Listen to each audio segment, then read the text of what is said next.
આજના વિડીયોમાં આપણે મેગા સ્પાર્ક પરીક્ષા 2025નો અભ્યાસક્રમ જોવાના છીએ। તો ધોરણ 7માં કુલ 3 વિષય પૂછાશે, ગણિત, વિજ્ઞાન અને અંગ્રેજીમાંથી। તો ગણિતમાં સૌપ્રથમ ચેપ્ટર 1 પૂર્ણાંક સંખ્યાઓ, ચેપ્ટર 2 અપૂર્ણાંક અને દશાંશ સંખ્યાઓ, ચેપ્ટર 3 માહિતીનું નિયમન, ચેપ્ટર 4 સાદા સમીકરણ, ચેપ્ટર 5 રેખા અને ખૂણા, ચેપ્ટર 6 ત્રિકોણ અને તેના ગુણધર્મો અને લાસ્ટ ચેપ્ટર 7 રાશિઓની તુલના આવશે। હવે વિજ્ઞાનનો અભ્યાસક્રમ જોઈશું।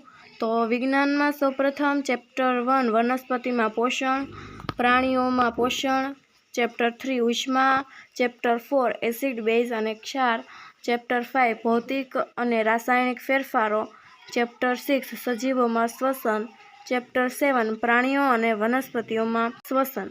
અને હવે અંગ્રેજીમાં ગ્રામર દિવાળી સુધીનો અભ્યાસક્રમ પૂછાશે, જેમાં ધોરણ 7ના યુનિટ્સ પૂછાશે નહીં, ફક્ત ને ફક્ત દિવાળી સુધીનો ગ્રામરનો અભ્યાસ। ધોરણ 6, 8 અને 9નો અભ્યાસક્રમ જોવા માટે કમેન્ટ કરો અને સબસ્ક્રાઈબ કરવાનું ભૂલતા નહીં।